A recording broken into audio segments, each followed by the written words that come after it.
It's time for this week's episode of Brandon Sports Talk, featuring in-depth interviews from those who are trending in the world of athletics. And now, here's the host of Brandon Sports Talk, Brandon Pate. Welcome back to Brandon Sports Talk. In today's episode, I have the privilege to interview the owner of a sports publication called Stadium Scene TV. How are you doing today? Hi, thanks for having me, Brandon. Actually, just to clarify, I'm the co-owner of it, co-founder. I am partnered with a friend of mine. Actually, her name's Kate Thompson, and she'd be very upset with me if I didn't mention her. So I have to give her credit where credit is due. Can you talk about how y'all got started with the sports publication? Sure, absolutely. So when I lived in Chicago, I've been out in Phoenix now for about 4.5 years. And Kate and I, when I lived in Chicago, we worked in the same office together for about 4 years. And we were kind of, I wouldn't say bored with our jobs, but we were looking to kind of challenge ourselves. We'd eat lunch, we'd hang out a lot. And we opted to, start kind of exploring. We didn't really have an idea set up at the time. We kind of created a travel site, which was, it was okay. It generated a decent amount of traffic, but it wasn't something that you could run a business off of. So as a result, we decided to create a blog. We decided to create a podcast. And like, most blogs, most podcasts, nobody was reading it. Nobody was listening. And, we looked around and realized there's a lot of people with that same problem.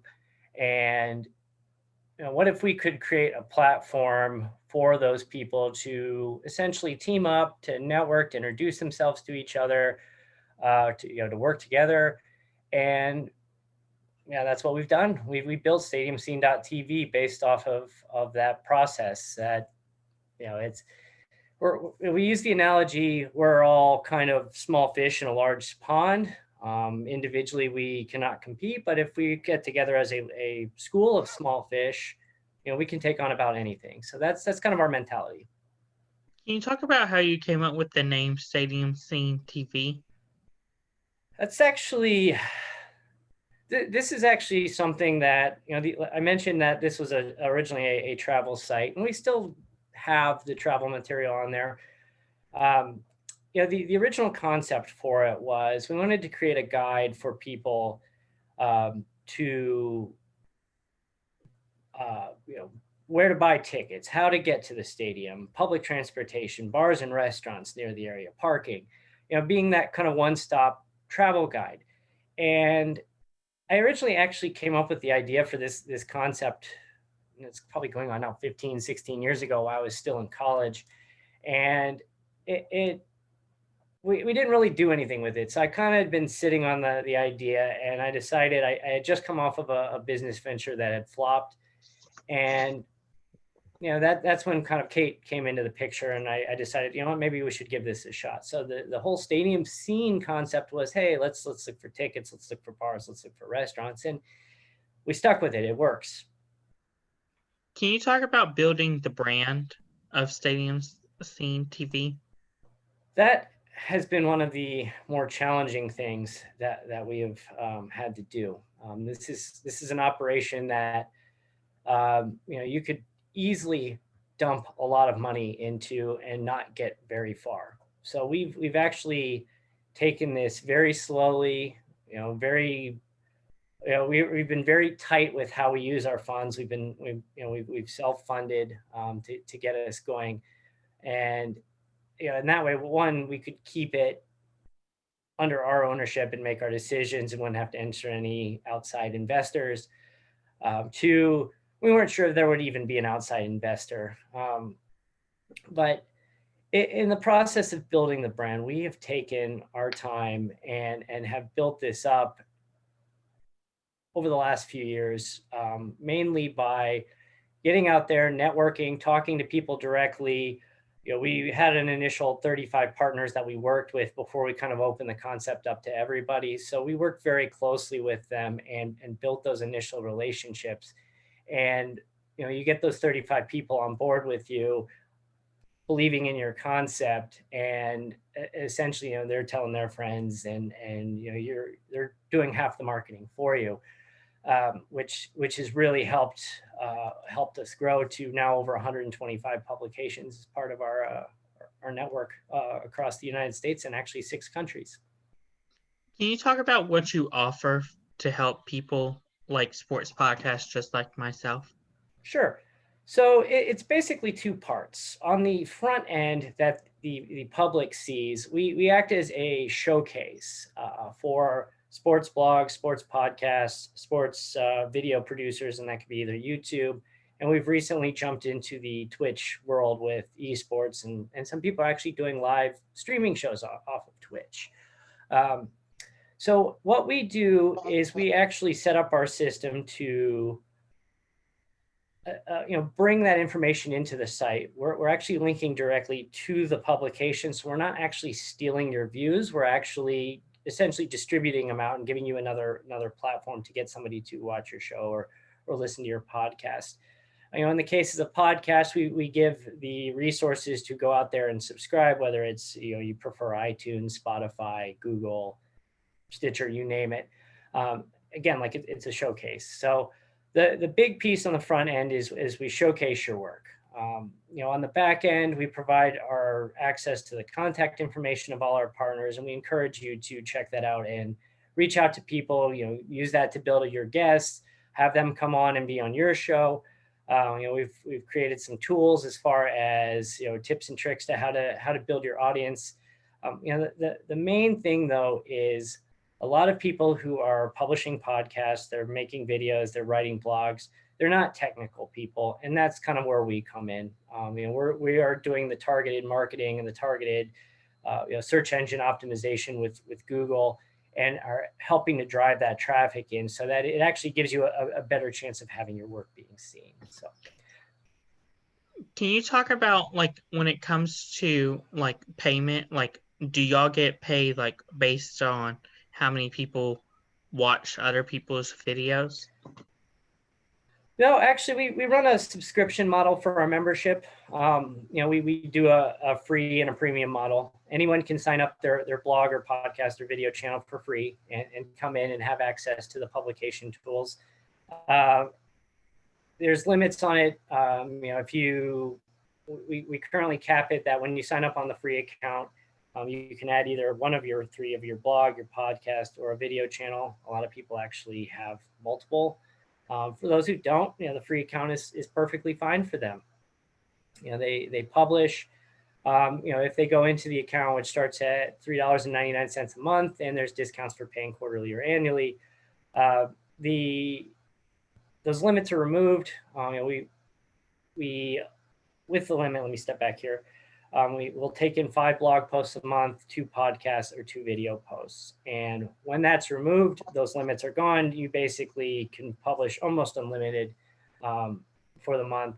If you have a blog and a podcast, or a blog and a podcast and a YouTube channel, you can bring all of those in with the unlimited, with the premium package. And in addition to, if you've noticed on our social media, at Stadium Scene on Facebook, Twitter, Pinterest, whenever we publish a premium member, we actually post links directly to bringing them back to the site. So that's part of the premium membership that we offer.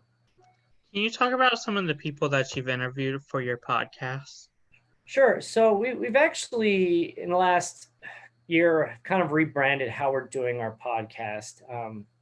With the introduction of Zoom and those options, that's really kind of expanded what our offerings and our opportunities with the show is. And we've basically split it into essentially 2 sub shows.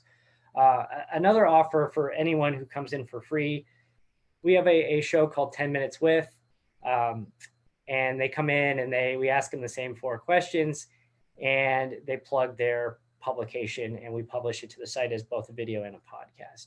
However, the main show we try to bring on from time to time and do a full main show. It could be themed. It could be about something like back in the spring.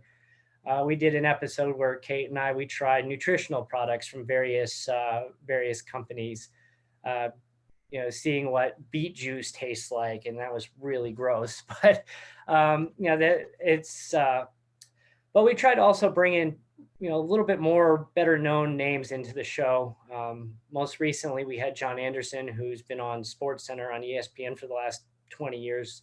He co-hosted the show Wipeout. My wife and I, we love watching the reruns of Wipeout. And I said, hey, let's reach out to John Anderson and ESPN and see if we can get him to come on the show. And somehow happened, he did. And he talked with us for an hour and 15 minutes. And it was absolutely incredible. He was absolutely wonderful to talk to. But we've had some other... How do you go about getting people like John Anderson? So the rule is always put yourself out there to ask. The worst thing that can happen to you is they either say no thank you or they completely ignore your request. And in the case of John, we reached out to ESPN through their media relations department, not expecting a response. And like a day later, I get an email from the media relations director saying, hey, I forwarded your info on to John. He's on vacation this week, but I'm sure he'll get back to you next week. I'm like, oh, well, okay. I'll believe it when I see it. A week later, all of a sudden, I'm sitting here at my desk and I look and an email pops up from John Anderson from his ESPN account. And he's like, hey, this sounds great. When are we doing this? And I couldn't believe it. I mean, I'm still a relative, we're not relative. I am a nobody. And, we've got this guy who I've been watching on SportsCenter for 20 years, emailing me saying, yeah, sure, I'd love to spend some time to talk about how I got into journalism and the steps he took along the way and providing his feedback. And, we did the same thing with Pat Hughes back in the spring. He's been the radio announcer for the Chicago Cubs for 25 years. And I just sheer dumb luck, happened to track down an email address for him, and I emailed it and I got a response. And it was while baseball was shut down due to the pandemic. So, he was, again, another wonderful guest to have on, talking about how he built up his radio career and how he's been down the hallway and used to work with Bob Uecker, the legendary radio announcer who was in the Major League movies, how he knew Vince Scully and worked with, other just amazing announcers throughout the career and just had all these great stories to share. But it's just be professional, put yourself out there. And the worst case they can do is say no or ignore you. And that's really about it. Can you talk about your segment, the 10 minutes? Yeah, sure. So as I mentioned before, everyone who signs up for an account gets an open invitation to come on our 10 Minutes With show. We publish every Wednesday an episode, and we ask the four same questions: is why did you start? If you're in a group, how did you meet your partners, and why did you start a blog, podcast, video channel? And we let them tell their story on that. Then we move on and say, hey, what would a new reader, new listener, new viewer expect to see from your work? And usually that's when the show deviates. The whole 10 Minutes With has been kind of become a joke because only, I think, out of the 20 some we've done so far, only I think 2 of them have been around 10 minutes.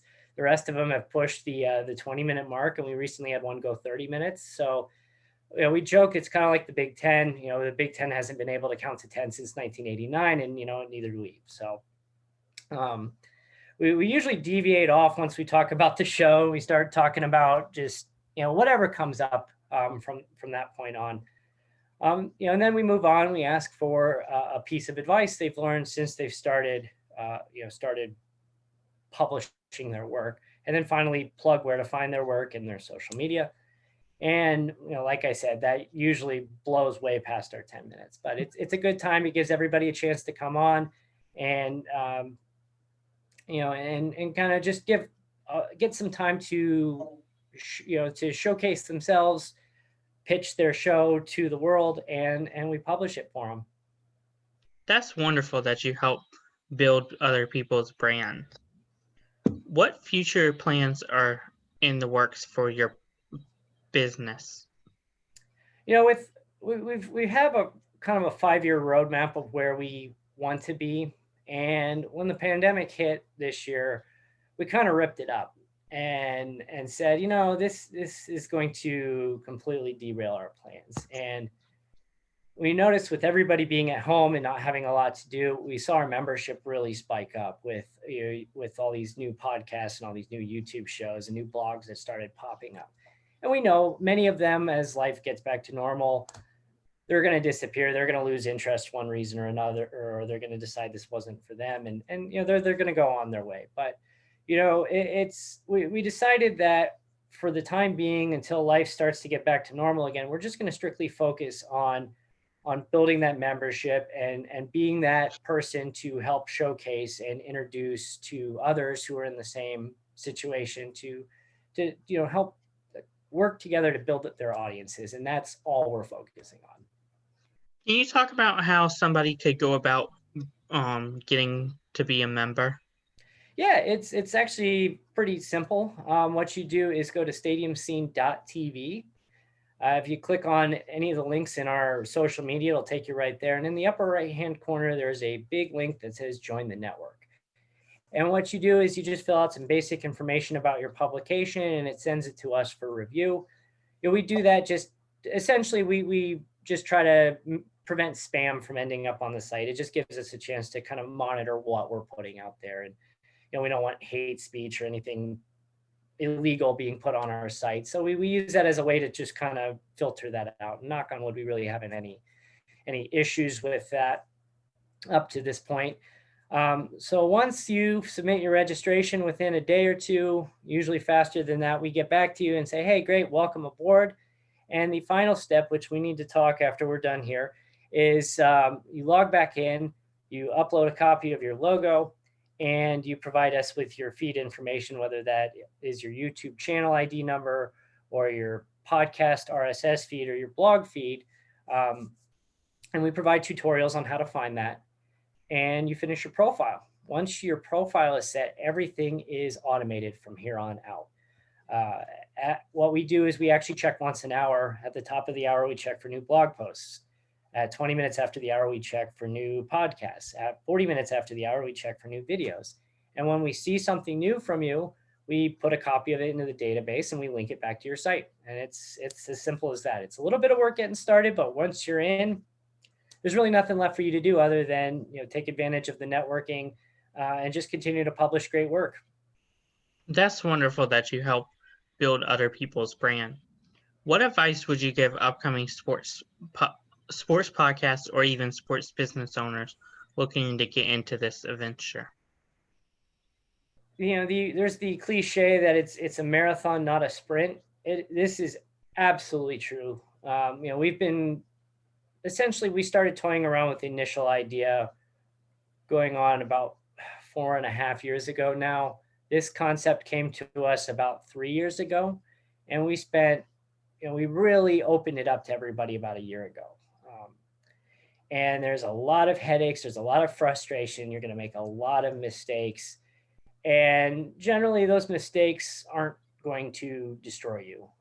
You just need to, you need to accept the fact that mistakes will be made. You're going to make bad decisions, but you can recover. There's always a chance, almost always a chance to recover and regain it. And we initially thought the initial project was going to be a flop, and instead we actually fell backwards into an idea that I think is working out great. And we're building that up. We're building it up slowly, and you never know what you're going to stumble upon. And just take that idea, run with it, and who knows where it's going to go from there. Where can my listeners find your sports business on social media? So to find us on social media, at Stadium Scene, all one word, on Facebook, Twitter, and Pinterest, and on Instagram. Unfortunately, somebody else grabbed the Stadium Scene handle that we're trying to get that back from, but it's Stadium_Scene on Instagram.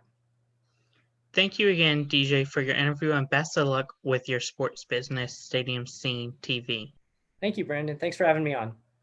You can find Brandon Sports Talk on Facebook at Brandon Sports Talk, Instagram at Brandon Sports Talk, Twitter at Talk_Brandon, and you can find me on YouTube at Brandon Sports Talk. Don't forget to like, comment, and subscribe. Thank you, DJ, for your interview, and best of luck. Thank you. You've been watching Brandon Sports Talk. Please feel free to like, share, and subscribe to Brandon Sports Talk on social media, and on YouTube.